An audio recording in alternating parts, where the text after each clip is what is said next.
پیغمبر دی جنډې ته د مولیانو جنډه وای دا د مولیانو جنډه نه ده دا د محمد رسول الله جنډه ده وای زه به د مولیانو جنډه خېجوم او ته به راځې ما ورته ته خو ډېره خطرناکه پارټۍ کې وې خو چې خوله به یې صفا کوله په مولا به یې صفا کوله چې خوله به یې کوله وهله په مولا پسې به لګیا وي دا د مولیانو جنډه څنګه خېجې ما ورسره ګپ لګو ما ته ویل کیس بل دی ما ولې ویل ښځه چې مې کومه راواده کړې ده هغه حافظه ده وی چې حافظ راوی چې راله وی کتل وی دي جنډې ته رسې بار وکتل غیر چاپېره وکتل وی راته ویل چې یو خبره مې واوره درکړې یم او راغلی یم یا به دا جنډۍ یا به زه یم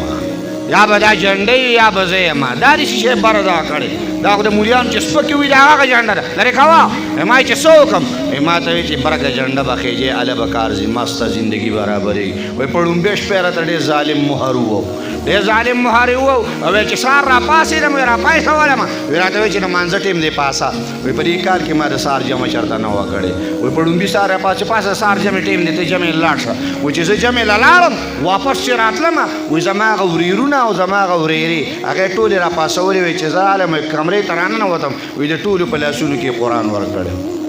ټول لاسونو کې قرآن مجید و چا سره سپارې وي وایي چې زه راننوتم وی راته ویل چې د سورت یاسین خو د سره ووایه که نه وی سورت یاسین یې راالله که چې سورت یاسین مې ووایه ما چې سورت یاسین مې ووایي وی راته وایي که اوده کېږي او که کېني د وړو سره سبق ووایي ما چې زه به اوده شم وی راته وایي که دلته اوده کېږي ستا خپله کوټه دی را که دلته اوده کېږي واړه شور کوي نو بیټک ته لاړ شه د خیره سره ویل بیټک ته ترې رالم ویل مولوي صاحب کمره نه ده کمره نه ده سمه چې کوم دی درسګاه ده وی چې راځم زما کور ما ورته ویل والله ووایه خوشحاله یې که خفه والله ووایه چې خوشحاله یې خفه والله د سترګو نه اوښکې روانې شوې ما ته وایي د الله په ذات مې دې قسم زه دومره خوشحاله یم چې زما په کور کې الله سکون او آرام راوست زما کور درسګاه شوه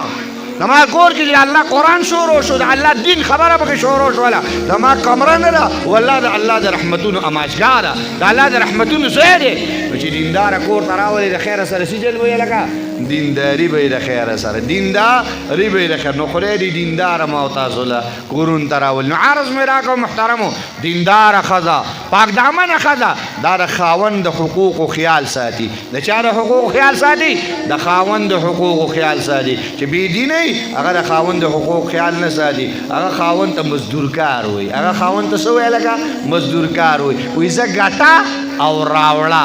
مونږ به خورو او پخو به او چې دینداره ښځه په دین باندې پوهې په کور کې دیني